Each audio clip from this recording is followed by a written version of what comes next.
അപ്പോൾ എല്ലാവർക്കും പുതിയൊരു വീഡിയോയിലേക്ക് സ്വാഗതം. അപ്പോൾ ഇന്ന് നമ്മൾ പറയാൻ പോകുന്നത് സ്റ്റെതസ്കോപ്പ്, നഴ്സിംഗിൽ സ്റ്റെതസ്കോപ്പ് യൂസ് ചെയ്യുന്നതിനെ പറ്റിയാണ്. പക്ഷേ അതിനു മുമ്പ് രസകരമായ കാര്യമുണ്ട്. അപ്പോൾ വീഡിയോയിലേക്ക് പോകുന്നതിന് മുമ്പ് ചാനൽ ആദ്യമായിട്ട് കണ്ട് സബ്സ്ക്രൈബ് ചെയ്യുക, ഷെയർ ചെയ്യുക, ബെല്ലൈക്കൺ എനേബിൾ ചെയ്യുക. സോ നമുക്ക് വീഡിയോയിലോട്ട് പോകാം. വീഡിയോ ഫുള്ളായിട്ട് കാണാൻ ശ്രമിക്കുക. എന്നിട്ട് നിങ്ങൾ പറയുക ഇതേപോലത്തെ ഒരു സിറ്റുവേഷൻ നിങ്ങൾ ഫേസ് ചെയ്തിട്ടുണ്ടോ? ഫേസ് ചെയ്തിട്ടില്ലെങ്കിൽ നിങ്ങൾ ഫേസ് ചെയ്യും. അതാണ് എനിക്ക് പറയാനുള്ളത്.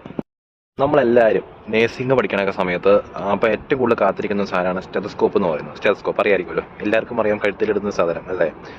അപ്പോൾ ഒരുപാട് പേര് ഫേസ് ചെയ്തേക്കുന്ന ഒരു ചോദ്യമാണ്. ഞാനൊക്കെ ഇത് കിട്ടിയപ്പോൾ ഞാൻ സ്റ്റാറ്റസ് കിട്ടും. കാരണം നമ്മുടെ കയ്യിലേക്ക് ആദ്യമായിട്ട് സ്റ്റെതസ്കോപ്പ് കിട്ടുമ്പോൾ നമുക്കത് ഭയങ്കര ഒരു എക്സൈറ്റ്മെൻ്റ് ആണ്. അപ്പോൾ നമ്മൾ സ്റ്റാറ്റസ് കിട്ടും. അപ്പോൾ ഒരുപാട് പേര് വന്ന് ചോദിക്കുന്നത് സ്റ്റെതസ്കോപ്പോ എന്ത് കളിപ്പാട്ടാണോ അത്, നേഴ്സുമാർക്ക് സ്റ്റെതസ്കോപ്പോ ഈ എന്ത് പട്ടിഷോയുടെ അത് കേട്ടിട്ടുണ്ടോ? ഇല്ല, കേട്ടിട്ടില്ലെങ്കിൽ നിങ്ങൾ കേൾക്കും അത്. അപ്പോൾ എന്നാന്ന് വെച്ചാൽ ഞാൻ എവിടെ ചെന്നപ്പോഴും സ്റ്റെതസ്കോപ്പ് വെച്ചൊരു ഫോട്ടോസോ യൂട്യൂബിൻ്റെ തംബ്നെയിലോ ഒക്കെ കാണുന്ന സമയത്ത് അവർ ഓൾമോസ്റ്റ് ആൾക്കാർ നേരമ്മമാർ എൻ്റെ അടുത്ത് ചോദിച്ച ചോദ്യമാണ് സ്റ്റെതസ്കോപ്പോ, നേഴ്സുമാർക്ക് എന്തിനാണോ സ്റ്റെതസ്കോപ്പ്? അതുപോലെ ഞാനിപ്പോൾ ഇവിടെ ഇന്ത്യ വിട്ട് വെളിയൊരു കൺട്രിയിൽ വന്നപ്പോഴും ഇവിടെ നിന്ന് ഞാൻ കേട്ടൊരു ചോദ്യമാണ് നേഴ്സുമാർക്ക് സ്റ്റെതസ്കോപ്പോ, എന്തിനാണ് സ്റ്റെതസ്കോപ്പ് നേഴ്സുമാർക്ക്? ഈ പട്ടിഷോ കേട്ട് കേട്ട് കേട്ട് കേട്ട് ഒരുപാട് പേര്, ഞാൻ വിചാരിച്ചു ഞാൻ മാത്രം കേൾക്കുന്നത്, പക്ഷേ ഒരുപാട് പേര് കേൾക്കുന്നുണ്ട് അല്ലേ. എന്താണ് സത്യാവസ്ഥ? എന്തിനാണ് സ്റ്റെതസ്കോപ്പ് തൂക്കിയിട്ടുണ്ട് നടക്കാൻ? എന്തിനാണ് സ്റ്റെതസ്കോപ്പ്? അറിയില്ല. അപ്പോൾ ഒരുപാട് പേർക്ക് അറിയില്ല. അറിയാവുന്നവർ ഒന്ന് കമൻറ്റ് ചെയ്യുക, അറിയില്ലാത്തവർ കമൻറ്റ് ചെയ്തോളൂ. എന്താണെന്ന് വെച്ചാൽ നിങ്ങൾക്ക് അറിയുമെന്ന് തന്നെ വെച്ചാൽ കമൻറ്റ് ചെയ്തോളൂ. പക്ഷെ നമുക്ക് ഇങ്ങനെയുള്ള ഞരമ്പുകൾക്ക് നേഴ്സുമാർക്ക് സ്റ്റെതസ്കോപ്പിൻ്റെ ആവശ്യമില്ല.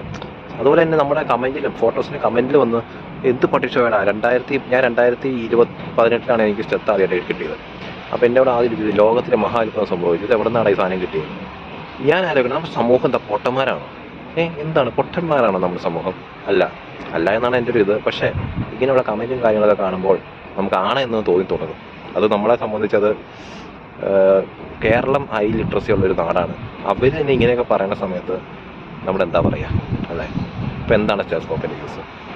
കാരണം ഫ്രീക്വൻ്റ് ആയിട്ട് ഈ ചോദ്യം ഞാൻ കേട്ട് ഒരുപാട് പേരോട് കേട്ടു. പക്ഷെ ചിലവർക്ക് നമുക്ക് മറുപടി കൊടുക്കാൻ പറ്റും, പക്ഷെ ചില സുഹൃത്തുക്കൾക്ക് നമുക്ക് മറുപടി കൊടുക്കാൻ പറ്റില്ല. എന്താണ്? കാരണം വിവരം ഇല്ലടാ എന്ന് തിരിച്ച് ചോദിക്കാൻ നമുക്ക് പറ്റില്ല. കാര്യം അവർക്ക് വിവരമില്ലാത്ത നമ്മുടെ തെറ്റല്ല. അതുകൊണ്ട് തന്നെ എന്താണ് സ്റ്റെതസ്കോപ്പ്? ബ്ലഡ് പ്രഷർ നോക്കുമ്പോൾ സ്റ്റെതസ്കോപ്പ് വേണം, അറിയായിരിക്കും.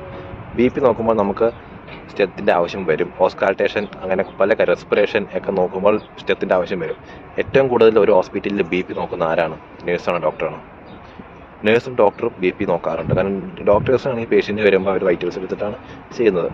നമ്മളൊരു വാർഡിൽ വർക്ക് ചെയ്യുന്ന നേഴ്സാണ്, ICU നേഴ്സാണ്, എവിടെ ഒരു യൂണിറ്റിൽ നേഴ്സാണ്, നമ്മൾ ഫ്രീക്വൻ്റ് ആയിട്ട് BP ചെക്ക് ചെയ്യും ഇല്ലേ.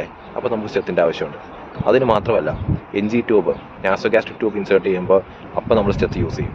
അതൊക്കെ ഓൾമോസ്റ്റ് നിങ്ങൾക്ക് എങ്ങനെയാണെന്ന കാര്യങ്ങളൊക്കെ നിങ്ങൾ നേഴ്സിംഗ് സ്റ്റുഡൻസ് അത് പഠിച്ചോളും. പക്ഷേ പൊതുസമൂഹം ഇങ്ങനെയുള്ള വീഡിയോസിലൂടെ പഠിക്കണം. ഓക്കെ, അപ്പോൾ ഇതൊക്കെയാണ് സ്റ്റെത്തിൻ്റെ യൂസ് വരുന്നത്. അതിന് നിങ്ങൾ തീരുമാനിക്കുക, നേഴ്സുമാരെ സ്റ്റെത്ത് യൂസ് ചെയ്യണോ വേണ്ടയോ. ഇതൊക്കെയാണ് സ്റ്റെത്തിൻ്റെ യൂസ് അല്ലേ. ആണ്. അപ്പോൾ കുറച്ച് പേർക്ക് സ്റ്റെത്തിൻ്റെ ഉപയോഗം എന്തിനാണ് നേഴ്സുമാർ യൂസ് ചെയ്യുന്നത് മനസ്സിലാവും. ഈ ഡോക്ടേഴ്സും നേഴ്സസും തമ്മിലുള്ള വ്യത്യാസം. സോ ഇപ്പോൾ ഓൾമോസ്റ്റ് നേഴ്സുമാർ ഫേസ് ചെയ്യുന്ന ഒരു പ്രോബ്ലമാണ്. നിങ്ങൾ ഡോക്ടർ അല്ലല്ലോ, പിന്നെ എന്തുകൊണ്ടാണ് നിങ്ങൾ ഈവൻ ഡോക്ടേഴ്സ് വരെ എൻ്റെ അടുത്ത് പറഞ്ഞിട്ടുണ്ട് നേഴ്സിംഗ് പഠിക്കാൻ നല്ല പാടാണ്, നേഴ്സിംഗ് എഡ്യൂക്കേഷൻ ഭയങ്കര ടഫാണ്. ഡോക്ടേഴ്സ്, എനിക്ക് പരിചയത്തിൽ ഒരുപാട് ഡോക്ടേഴ്സ് ഉണ്ട്, അവർ തന്നെ എൻ്റെ അടുത്ത് പറഞ്ഞിട്ടുണ്ട് എന്നോത്ത് MBBS-നേക്കാളും എളുപ്പമാണെന്നല്ല ഞാൻ പറഞ്ഞത്. MBBS-നേക്കാളും എളുപ്പമെന്നല്ല, MBBS-നേക്കാളും പാടാണെന്നല്ല ഞാൻ പറഞ്ഞു വരുന്നത്. അപ്പോൾ അത് നമ്മൾ മനസ്സിലാക്കുക. നമ്മൾ ഒരു എഡ്യൂക്കേഷനെയും തരം താഴ്ത്തി വയ്ക്കരുത്. സോ ഇതൊക്കെയാണ് നേഴ്സുമാരുടെ സ്റ്റെത്ത്. ഓൾമോസ്റ്റ് ഡോക്ടേഴ്സ് യൂസ് ചെയ്യുന്ന BP അപ്പാരറ്റസ് നേഴ്സസ് യൂസ് ചെയ്യും. സ്റ്റെത്ത്, സ്പിഗ്നോമാനോമീറ്റർ, എല്ലാ സാധനങ്ങളും. അതുപോലെ ICU-ലും അവിടെ ഡീഫ്ലിബിലേറ്റർ, ഇങ്ങനത്തെ ഉള്ള കാര്യങ്ങളൊക്കെ നേഴ്സുമാരും കൈകാര്യം ചെയ്യും. ഓക്കെ, അപ്പോൾ നേഴ്സസ് ഇങ്ങനെ ഒരു സ്റ്റെത്ത് കിട്ടിയെന്ന് പറഞ്ഞൊരു ഫോട്ടോ ഇടുമ്പോൾ, അവരുടെ ഒരു ഇതിൻ്റെ ഫോട്ടോസ് ഇടുമ്പോൾ സ്റ്റെത്ത് കൈ പിടിച്ചിരിക്കുന്നത് കാണുമ്പോൾ ഇങ്ങനെയുള്ള ചോദ്യം ഉന്നയിക്കുന്ന സമൂഹം ഒന്ന് മനസ്സിലാക്കുക, നിങ്ങൾക്ക് വിവരമില്ല എന്ന് ഞാൻ നിങ്ങളോട് പറഞ്ഞല്ല. ഇങ്ങനെ നെഗറ്റീവായിട്ട് ചിന്തിക്കുന്ന ആൾക്കാർക്ക് അത് വിവരമില്ല. സോ ഇത് അറിയില്ലാത്തവർക്ക് നമ്മൾ പറഞ്ഞു കൊടുക്കണം. അപ്പോൾ ഇത് നമ്മൾ പറഞ്ഞു കൊടുക്കുന്ന ഒരു വീഡിയോ ആയിട്ടാണ് ഞാൻ പറയണം. എക്സ്പെഷ്യലി എൻ്റെ കമൻറ്റ് ബോക്സിലേക്ക് വന്ന് കമൻറ്റ് ഇട്ട് തരും സ്റ്റെത്തോ പട്ടിഷോ. കാരണം നിങ്ങളോട് ഇങ്ങനെ പറയാനേ പറ്റത്തുള്ളൂ.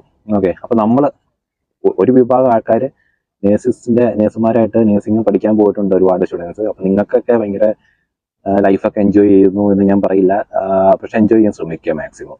ഓക്കെ, അപ്പോൾ ഇതൊക്കെയാണ് സ്റ്റെതസ്കോപ്പിൻ്റെ കാര്യങ്ങൾ. അപ്പോൾ മനസ്സിലായി ഇമ്പോർട്ടൻസ് ഓഫ് സ്റ്റെതസ്കോപ്പ് നേഴ്സിംഗ് ലൈഫിലും നേഴ്സിംഗ് എഡ്യൂക്കേഷനിലും നേഴ്സിംഗിനും സ്റ്റെത്തിൻ്റെ ഇമ്പോർട്ടൻ്റ് എന്താണെന്ന് നിങ്ങൾക്ക് മനസ്സിലായി കാണുമല്ലോ. അതാണ് ഇന്നത്തെ ഒരു വീഡിയോ. സോ നമുക്ക് അടുത്തൊരു വീഡിയോയിൽ കാണാം. Okay, thank you.